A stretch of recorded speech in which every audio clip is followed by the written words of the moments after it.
এই মুহূর্তে আপনারা দেখছেন আপনাদের প্রিয় রোজ বাংলা ইউটিউব চ্যানেল। আজকের এই মুহূর্তের দেশ রাজ্যের বাছাই করা এক্সক্লুসিভ 10টি অত্যন্ত গুরুত্বপূর্ণ খবর আপনাদের দোরগোড়ায় আমরা পৌঁছে দেব, তাই শেষ পর্যন্ত দেখতে থাকুন, জানতে থাকুন আজকের গুরুত্বপূর্ণ ব্রেকিং আপডেটগুলো। ভবানীপুরে ত্রাণ বিলি করতে গিয়ে কষিয়ে চর খেলেন বিজেপি নেতা তথা অভিনেতা রুদ্রনীল ঘোষ। পুলিশের দ্বারস্থ হলেন অভিনেতা।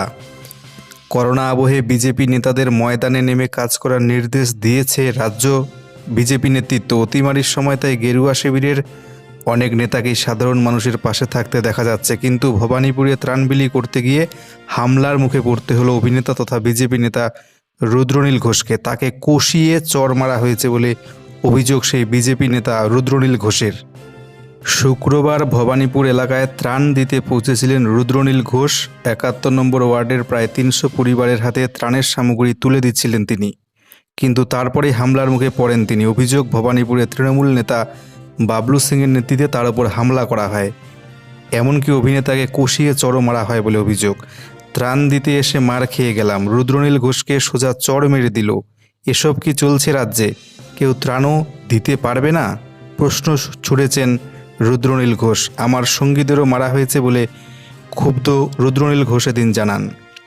ঘটনায় বিস্মিত ক্ষুব্ধ রুদ্রনীল কালীঘাট থানায় তৃণমূলের বিরুদ্ধে অভিযোগ জানাচ্ছেন। যদিও অভিনেতাকে মারধরের ঘটনায় অভিযোগ অস্বীকার করেছে তৃণমূলের ওয়ার্ড প্রেসিডেন্ট বাবলু সিং।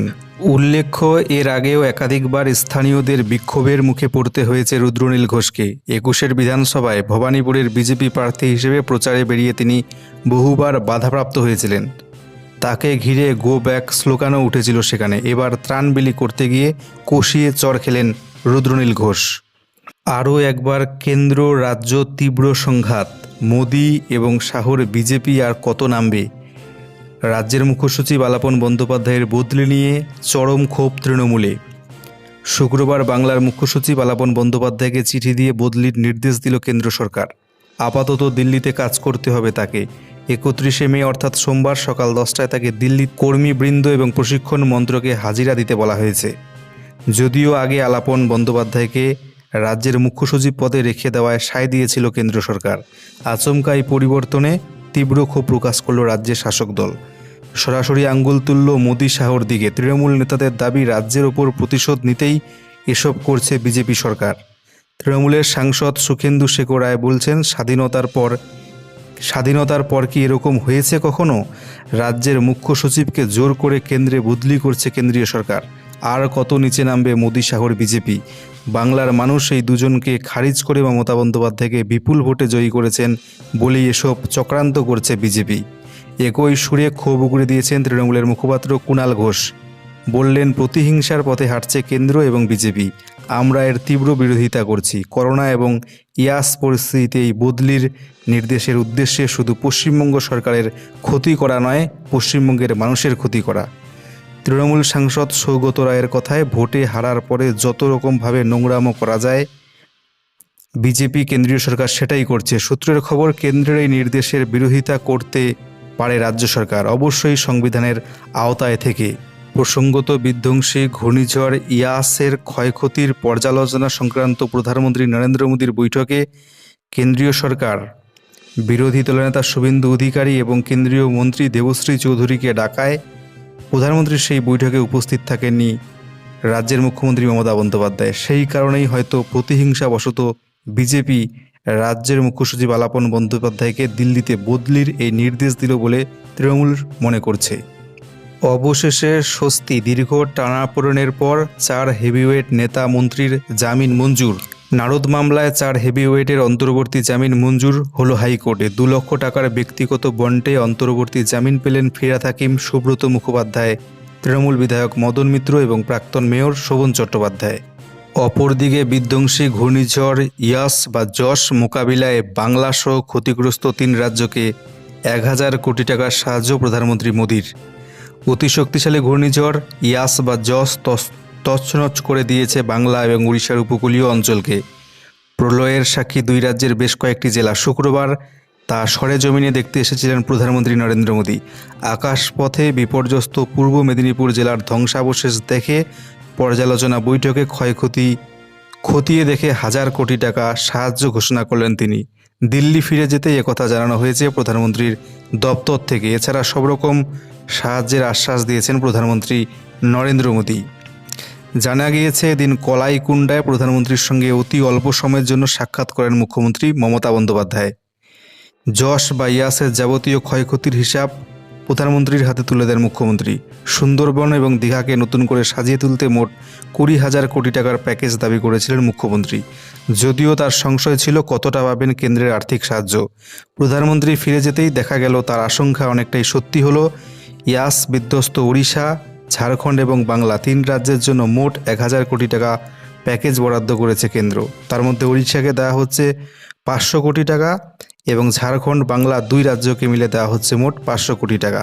ফলে বঞ্চিত হচ্ছে ঝাড়খণ্ড এবং বাংলা। এমন এই মুহূর্তে রাজ্যের করোনা পরিস্থিতি ঠিক কোন জায়গায় দাঁড়িয়ে রয়েছে সরকারি বুলেটিন থেকে আমরা আপনাদেরকে বিস্তারিত জানাবো। গত 24 ঘন্টায় রাজ্যে নতুন করে করোনা আক্রান্ত হয়ে মৃত্যু হয়েছে 145 জনের। স্বাস্থ্য দপ্তরের বুলেটিন থেকে আমরা জানতে পারছি এখনও পর্যন্ত রাজ্যে মোট 15,120 জনের কোভিডে মৃত্যু হয়েছে। এর মধ্যে গত 24 ঘন্টায় উত্তর 24 পরগনা জেলায় 43 জন করোনা আক্রান্ত হয়ে মৃত্যু হয়েছে। কলকাতায় 30 জনের মৃত্যু হয়েছে। এছাড়া দক্ষিণ 24 পরগনায় 12 জন, হাওড়াতে 11 জনের মৃত্যু হয়েছে। দার্জিলিং, হুগলিতে 7 জন করে রোগীর মৃত্যু হয়েছে।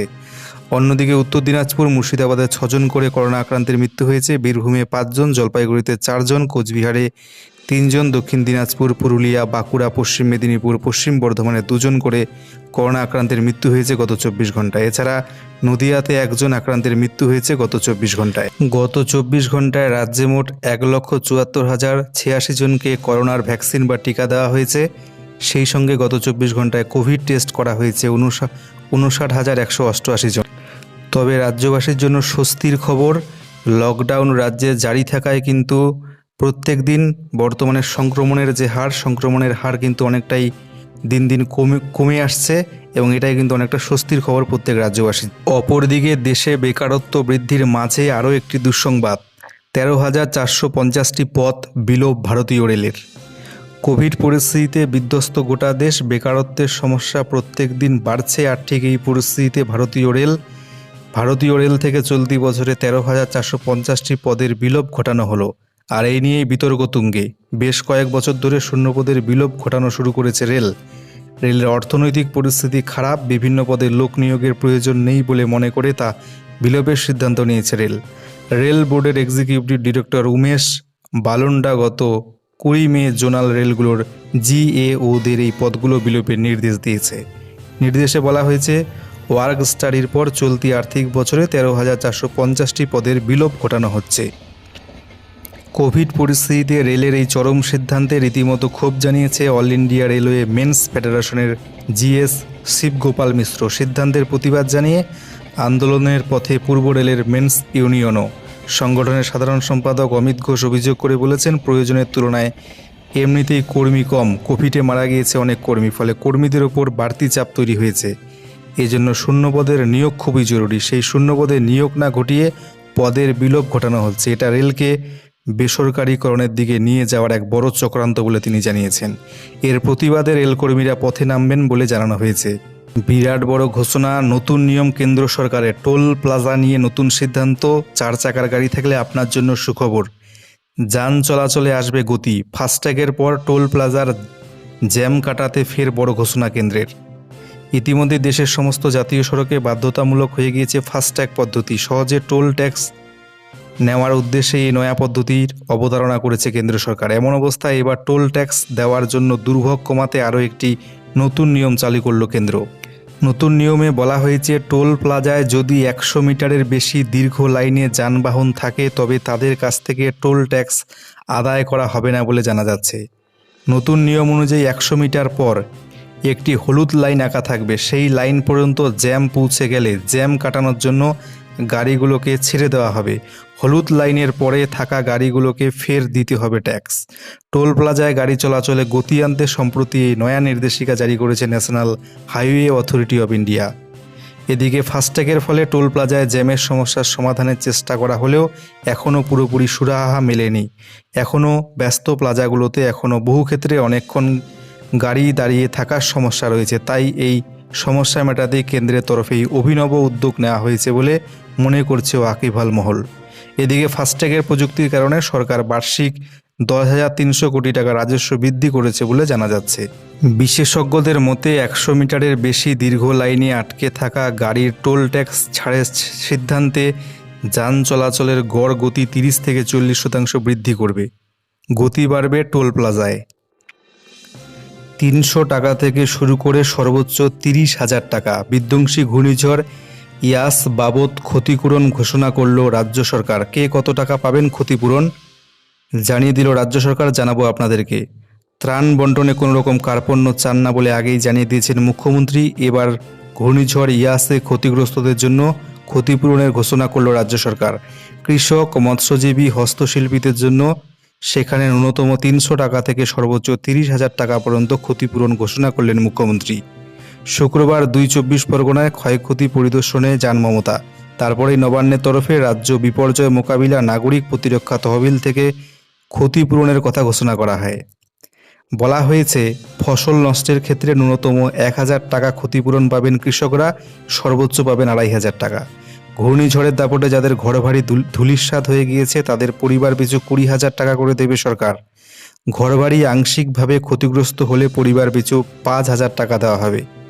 ঘূর্ণিঝড়ে গবাদি পশু মারা গিয়ে থাকলে প্রত্যেক গরু এবং মহিষ পিছু 30,000 টাকা ক্ষতিপূরণ দেওয়া হবে, যাতে ওই টাকায় ফের গবাদি পশু কেনা যায়। ভেড়া, ছাগল, শুয়োর মারা গিয়ে থাকলে নতুন কেনার জন্য 3,000 টাকা করে দেওয়া হবে। খেতে চাষের কাজে বা মালপত্র বহনের কাজে ব্যবহৃত সার দুর্যোগে মারা গিয়ে থাকলে একটির জন্য 25,000 টাকা করে ক্ষতিপূরণ দেওয়া হবে। বাছুর মারা গিয়ে থাকলে 16,000 টাকা দেওয়া হবে ক্ষতিপূরণ। আয়তনে যাই হোক না কেন, দুর্যোগে পানের বরজ ক্ষতিগ্রস্ত হয়ে থাকলে 5,000 টাকা করে পাবেন কৃষকরা। মৎস্য চাষিরা নতুন করে হাঁড়ি কেনার জন্য 300 টাকা করে পাবেন। মাছ ধরার জাল কিনতে 2,600 টাকা করে পাবেন তারা।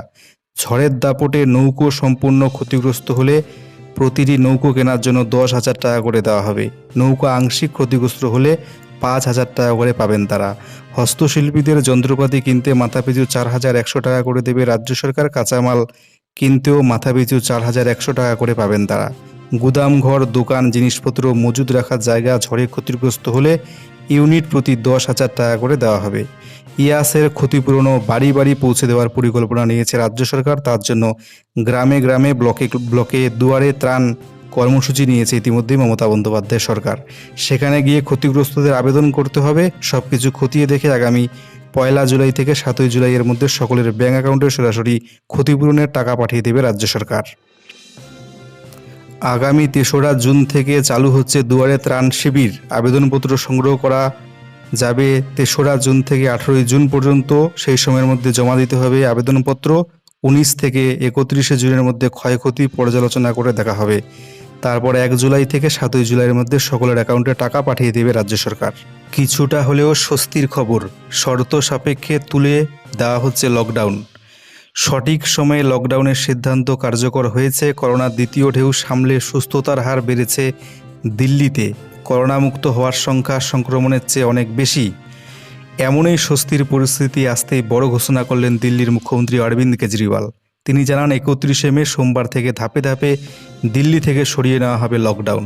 তবে হঠাৎ করে সব খুলে দেওয়া হবে এমন সিদ্ধান্ত নেওয়া হবে না বলে স্পষ্ট জানিয়ে দিয়েছেন কেজরিওয়াল। ধীরে ধীরে সমস্ত কিছুই খোলা হবে, এমনটাই কিন্তু জানিয়েছেন দিল্লির মুখ্যমন্ত্রী। টানা 44 দিন দেশে সর্বনিম্ন দৈনিক করোনা আক্রান্তের সংখ্যা। আর স্বাভাবিকভাবেই এর প্রভাব সুস্থতার হার, সক্রিয় রোগীর সংখ্যাতেও। দেশে গত 24 ঘন্টায় করোনায় আক্রান্ত হয়েছেন 1,86,364 জন। এক ধাক্কায় অনেকটাই বাড়ল সুস্থতার হার। বর্তমানে সুস্থতার হার রয়েছে 90.34% এসে দাঁড়িয়েছে। গত 24 ঘন্টায় করোনা থেকে সুস্থ হয়েছেন 2,59,459 জন। মোট সুস্থের সংখ্যা 2,48,93,410 জন।